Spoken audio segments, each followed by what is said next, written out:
Out in the woods stood a nice little fir tree. The place he had was a very good one, the sun shone on him. As to fresh air, there was enough of that, and round him grew many large-sized comrades, pines as well as firs. But the little fir wanted so very much to be a grown-up tree.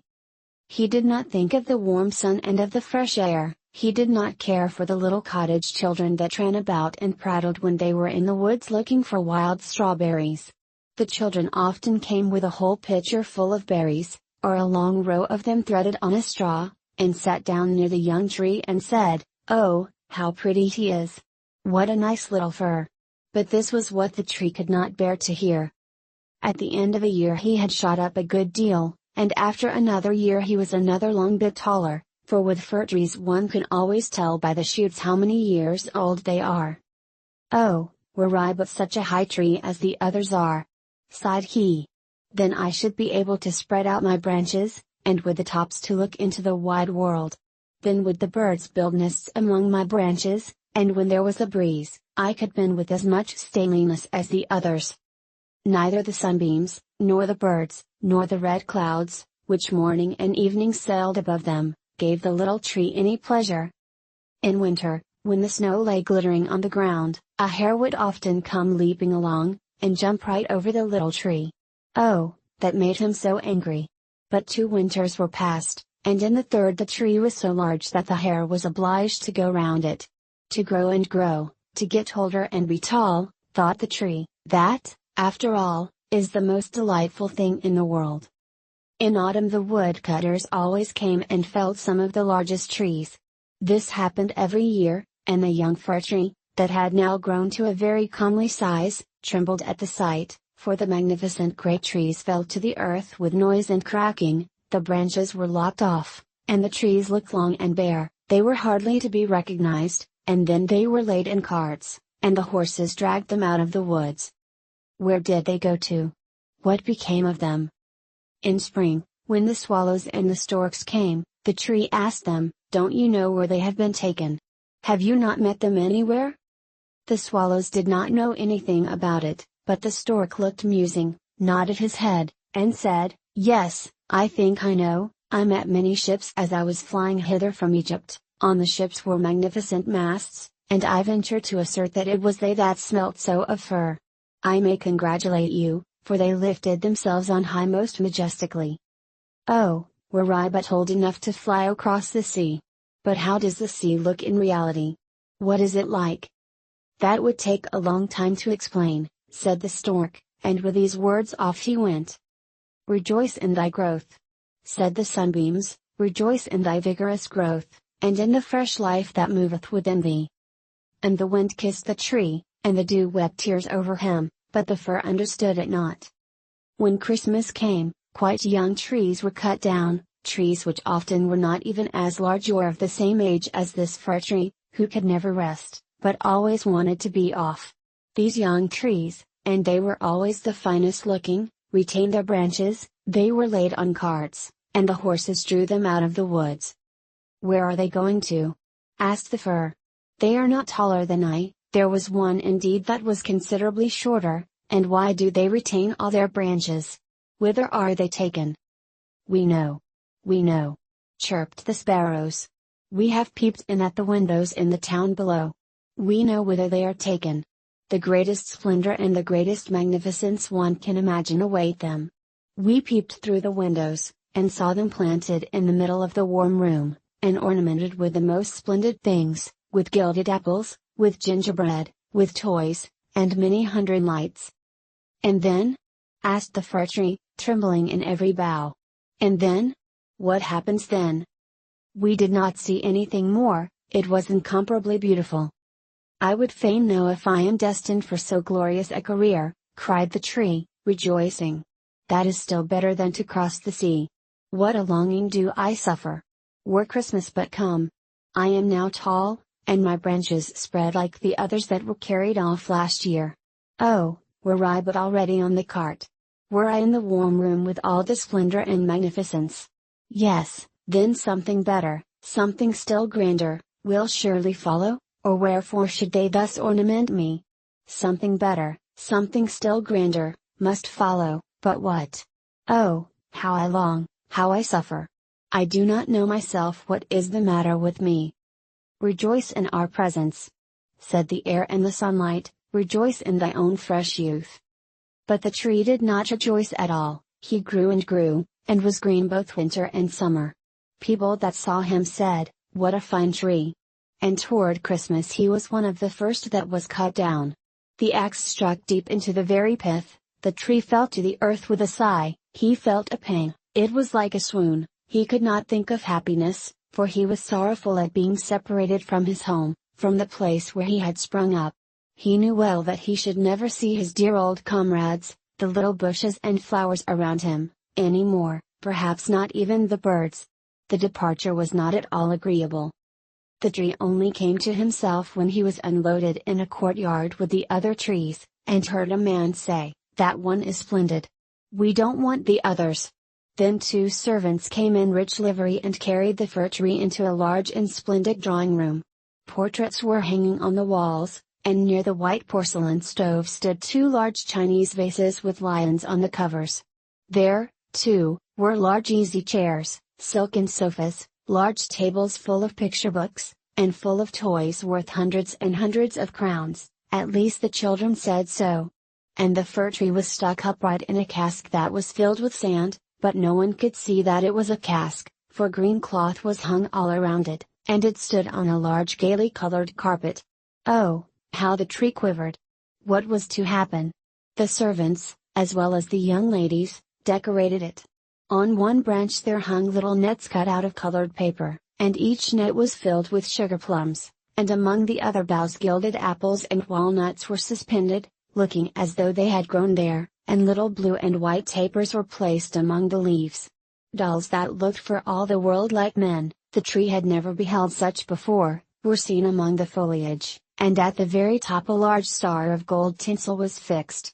It was really splendid, beyond description splendid. "This evening," said they all, "how it will shine this evening!" Oh, thought the tree, if the evening were but come! If the tapers were but lighted! And then I wonder what will happen. Perhaps the other trees from the forest will come to look at me. Perhaps the sparrows will beat against the window panes.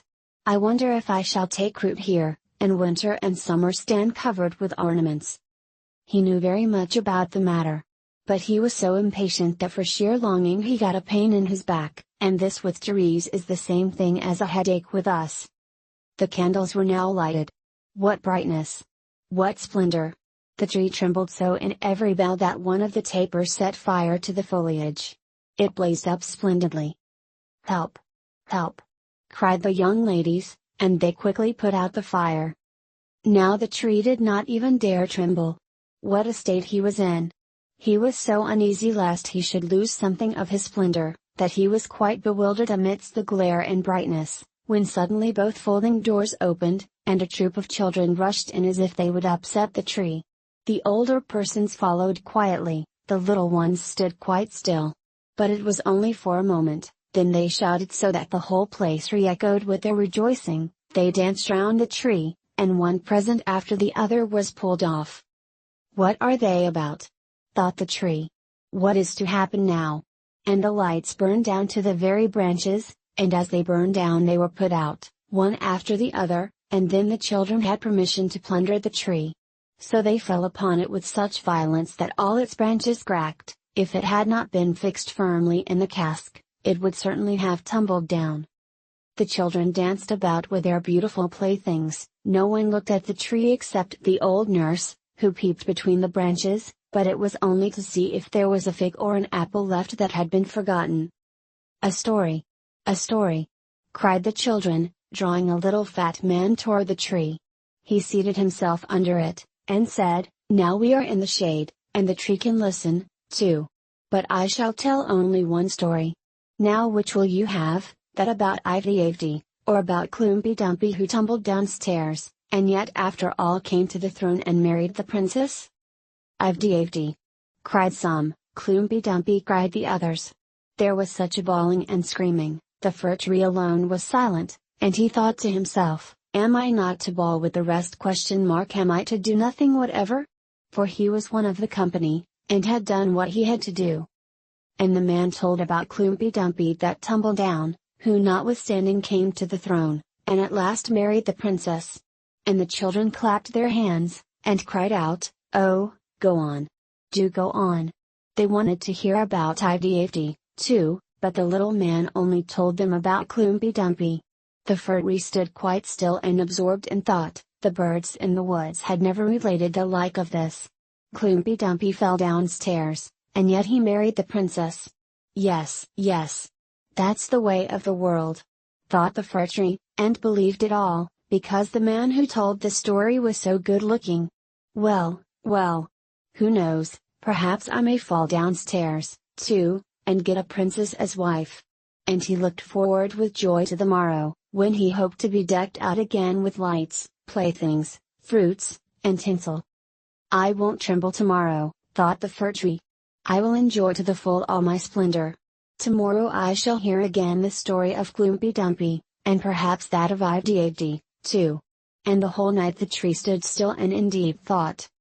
In the morning the servant and the housemaid came in. Now, then, the splendor will begin again, thought the Fir. But they dragged him out of the room, and up the stairs into the loft, and here in a dark corner, where no daylight could enter, they left him. What's the meaning of this? Thought the tree. What am I to do here? What shall I hear now, I wonder? And he leaned against the wall, lost in reverie. Time enough had he, too, for his reflections, for days and nights passed on, and nobody came up, and when at last somebody did come, it was only to put some great trunks in a corner out of the way. There stood the tree quite hidden, it seemed as if he had been entirely forgotten. 'Tis now winter out of doors, thought the tree. The earth is hard and covered with snow, men cannot plant me now, and therefore I have been put up here under shelter till the springtime comes. How thoughtful that is! How kind man is, after all! If it only were not so dark here, and so terribly lonely. Not even a hare. And out in the woods it was so pleasant, when the snow was on the ground, and the hare leapt by, yes, even when he jumped over me, but I did not like it then. It is really terribly lonely here. Squeak! Squeak! Said a little mouse at the same moment, peeping out of his hole. And then another little one came. They sniffed about the Fir Tree, and rustled among the branches. It is dreadfully cold, said the mouse. But for that, it would be delightful here, old Fir, wouldn't it? I am by no means old, said the Fir Tree. There's many a one considerably older than I am. Where do you come from? Asked the mice, and what can you do? They were so extremely curious. Tell us about the most beautiful spot on the earth. Have you never been there? Were you never in the larder, where cheeses lie on the shelves, and hams hang from above, where one dances about on tallow candles, the place where one enters lean, and comes out again fat and portly? I know no such place, said the tree, but I know the woods, where the sun shines, and where the little birds sing. And then he told all about his youth, and the little mice had never heard the like before, and they listened and said, "Well, to be sure. How much you have seen! How happy you must have been!" "I?" said the Fir Tree, thinking over what he had himself related. Yes, in reality those were happy times. And then he told about Christmas Eve, when he was decked out with cakes and candles. "Oh," said the little mice, "how fortunate you have been, old Fir Tree." "I am by no means old," said he. "I came from the woods this winter, I am in my prime, and am only rather short for my age." "What delightful stories you know!" said the mice, and the next night they came with 4 other little mice, who were to hear what the tree recounted, and the more he related, the more plainly he remembered all himself, and it appeared as if those times had really been happy times. But they may still come, they may still come. Klumpy Dumpy fell downstairs and yet he got a princess, and he thought at the moment of a nice little birch tree growing out in the woods, to the Fir, that would be a real charming princess. "Who is Klumpy Dumpy?" asked the mice. So then the Fir retold the whole fairy tale, for he could remember every single word of it, and the little mice jumped for joy up to the very top of the tree. Next night 2 more mice came, and on Sunday 2 rats, even, but they said the stories were not interesting, which vexed the little mice, and they, too, now began to think them not so very amusing either. "Do you know only one story?" asked the rats. "Only that one," answered the tree. "I heard it on my happiest evening, but I did not then know how happy I was." "It is a very stupid story. Don't you know one about bacon and tallow candles? Can't you tell any larger stories?" "No," said the tree. "Then goodbye," said the rats, and they went home. At last the little mice stayed away also, and the tree sighed, "After all, it was very pleasant when the sleek little mice sat around me and listened to what I told them. Now that too is over. But I will take good care to enjoy myself when I am brought out again." But when was that to be? Why, one morning there came a quantity of people and set to work in the loft. The trunks were moved, the tree was pulled out and thrown, rather hard, it is true, down on the floor, but a man drew him toward the stairs, where the daylight shone. Now a merry life will begin again, thought the tree. He felt the fresh air, the first sunbeam, and now he was out in the courtyard. All passed so quickly, there was so much going on around him, that the tree quite forgot to look to himself. The court adjoined a garden, and all was in flower, the roses hung so fresh and odorous over the balustrade, the lincens were in blossom, the swallows flew by, and said, "Gorvit! My husband is come." But it was not the fir tree that they meant. "Now, then, I shall really enjoy life," said he, exultingly, and spread out his branches, but, alas! They were all withered and yellow. It was in a corner that he lay, among weeds and nettles. The golden star of tinsel was still on the top of the tree, and glittered in the sunshine. In the courtyard some of the merry children were playing who had danced at Christmas round the fir tree, and were so glad at the sight of him. One of the youngest ran and tore off the golden star. "Only look what is still on the ugly old Christmas tree," said he, trampling on the branches, so that they all cracked beneath his feet. And the tree beheld all the beauty of the flowers, and the freshness in the garden. He beheld himself, and wished he had remained in his dark corner in the loft. He thought of his first youth in the woods, of the merry Christmas Eve, and of the little mice who had listened with so much pleasure to the story of Gloopy Dumpy. "'Tis over, 'tis past," said the poor tree. "Had I but rejoiced when I had reason to do so! But now 'tis past, 'tis past." And the gardener's boy chopped the tree into small pieces. There was a whole heap lying there. The wood flamed up splendidly under the large brewing copper, and it sighed so deeply. Each sigh was like a shot. The boys played about in the court, and the youngest wore the gold star on his breast which the tree had had on the happiest evening of his life. However, that was over now, the tree gone, the story at an end. All was over, every tale must end at last, out in the